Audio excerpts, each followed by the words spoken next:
Halo semuanya, selamat datang di podcast Cerita Gen Z, tempat di mana setiap cerita punya makna. Kenalin, aku Lili yang akan jadi host dan nemenin kalian di episode kali ini. Tentunya di episode kali ini aku nggak sendirian. Cerita Gen Z mengundang para Gen Z yang luar biasa dan sangat-sangat cantik tentunya, juga inspiratif. Aku bersama ketiga kakak-kakak Gen Z yang luar biasa. Ada Kak Rahma. Halo. Ada Kak Novita. Halo.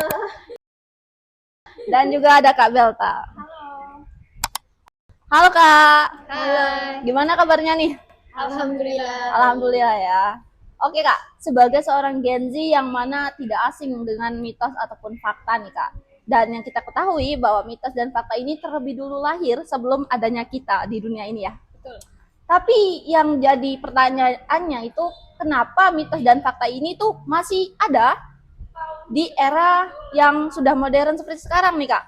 Nah, di episode kali ini kita akan bahas terkait mitos atau fakta ala Gen Z.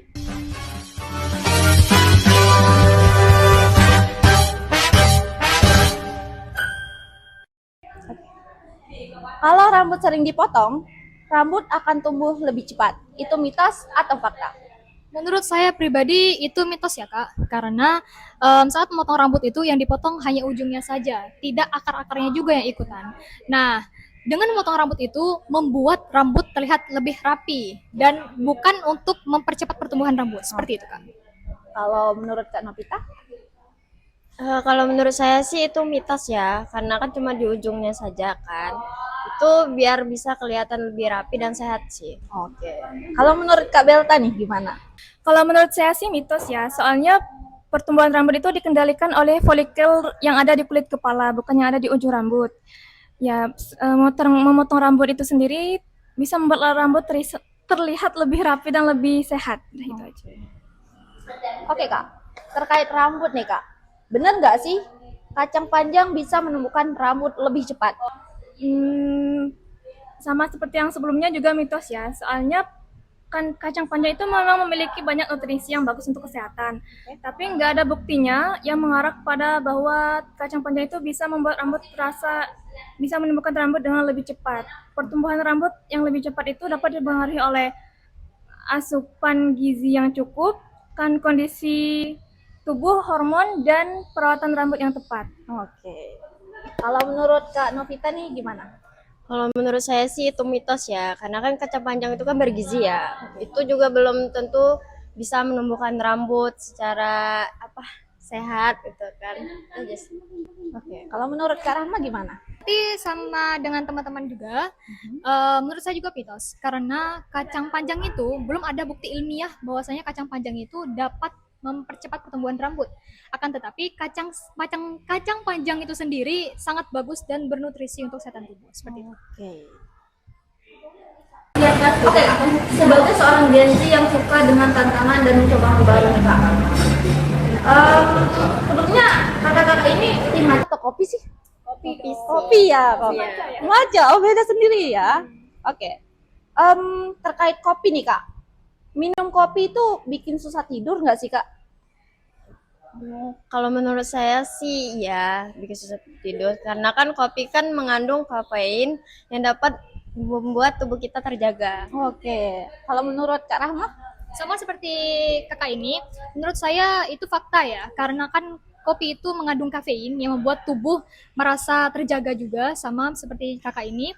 Dan juga apalagi jika diminum, apalagi kopi itu diminum saat sore hari menjelang ke malam seperti itu. Kalau Kak Belta gimana? Ya sama, fakta juga karena kopi itu mengandung kafein yang menunda rasa kantuk, ya artinya membuat kita terjaga di malam hari. Oke. Sedikit cerita nih ya Kak. Kebetulan aku tuh tim kopi juga. Cuman terkadang ketika ingin belajar dan coba untuk fokus agar tetap terjaga di malam hari, aku mengonsumsi kopi nih Kak. Tapi ketika aku mengonsumsi kopi, aku tetap capek Kak, tertidur. Itu kenapa sih Kak? Kalau menurut kakak-kakak? Karena kan kayak kebenaran ataupun sebuah fakta nih. Minum kopi itu karena isinya kafein ya Kak. Bisa bikin kita itu susah untuk tidur. Apalagi kalau mengonsumsinya itu dalam jumlah yang cukup banyak gitu kan ya. Tapi mungkin bagi sebagian orang mengonsumsi kopi ini masih nggak ngefek gitu Kak. Masih nggak ngefek gitu kan. Oke, sebagai seorang Gen Z, khususnya wanita nih Kak ya.